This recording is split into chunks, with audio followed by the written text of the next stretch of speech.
ശബരിമല സ്വർണ്ണ കവർച്ചാ കേസിൽ പ്രതി മുരാരി ബാബുവിന്റെ പെരുന്നയിലെ വീട്ടിൽ പ്രത്യേക അന്വേഷണ സംഘത്തിന്റെ റെയ്ഡ്. ബാങ്ക് ഇടപാട് രേഖകൾ അടക്കം പരിശോധിക്കുകയാണ്. അന്വേഷണ സംഘം പരിശോധന തുടങ്ങിയത് വൈകിട്ട് 3 മണിയോടെയാണ്. വിവരങ്ങളുമായി ഇപ്പോൾ സനോജ് ചേരുകയാണ്. സനോജ്, ഇപ്പോൾ കഴിഞ്ഞ ദിവസം മുരാരി ബാബുവിനെ കസ്റ്റഡിയിലെടുത്തിരുന്നു, അറസ്റ്റ് രേഖപ്പെടുത്തി ഇപ്പോൾ ജുഡീഷ്യൽ കസ്റ്റഡിയിൽ റിമാൻഡിലാണ്. ആ അന്വേഷണം അങ്ങനെ ആ വിധം തുടരുന്നതിൻ്റെ ഭാഗമായിട്ടാണോ ഇപ്പോൾ വീട്ടിലെ റെയ്ഡ്, ചങ്ങനാശ്ശേരി പെരുന്നയിലെ വീട്ടിലെ റെയ്ഡ്, പ്രതിയുടെ വീട്ടിലെ റെയ്ഡ്?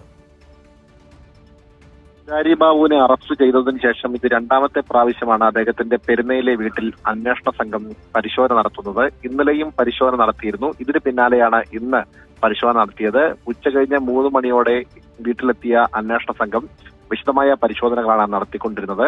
3 മണിക്കൂറിലേറെ പരിശോധന തുടർന്നുവെന്നാണ് മനസ്സിലാക്കാൻ കഴിയുന്നത്. സംഭവവുമായി ബന്ധപ്പെട്ടുകൊണ്ട് അദ്ദേഹത്തിന്റെ ബാങ്ക് ഇടപാടുകളാണ് പ്രധാനമായും പരിശോധിക്കുന്നത്.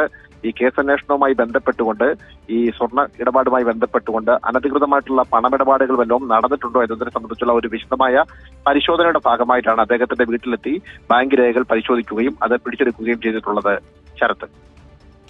ശരി, സനോജാണ് വളരെ പ്രധാനപ്പെട്ട ഈ പുതിയ വിവരം നൽകിയത്. രണ്ടാം പ്രതി, ഈ കേസിലെ രണ്ടാം പ്രതിയാണ് മുരാരി ബാബു. 2 കേസുകളാണ് രജിസ്റ്റർ ചെയ്തിട്ടുള്ളത്. ആ പ്രതി അയാൾ ഇപ്പോൾ ജുഡീഷ്യൽ കസ്റ്റഡിയിൽ ജയിലിൽ റിമാൻഡിൽ കഴിയുന്നു. അതേസമയം അന്വേഷണ സംഘം അന്വേഷണം മുന്നോട്ട് കൊണ്ടുപോകുന്നതിൻ്റെ ഭാഗമായി പ്രതിയുടെ ചങ്ങനാശ്ശേരി പെരുന്നയിലെ വീട്ടിൽ ഇപ്പോഴും റെയ്ഡ് നടത്തുകയാണ്. വൈകുന്നേരം ആരംഭിച്ച റെയ്ഡ് ഇപ്പോഴും തുടരുന്നു എന്നാണ് സനോജ് നൽകിയ പ്രധാനപ്പെട്ട വിവരം. അതേസമയം തന്നെ ഒന്നാം പ്രതി ഉണ്ണികൃഷ്ണൻ പോറ്റിയുമായി പ്രത്യേക അന്വേഷണ സംഘം തെളിവെടുപ്പിലേക്ക് കടക്കുകയും ചെയ്തു.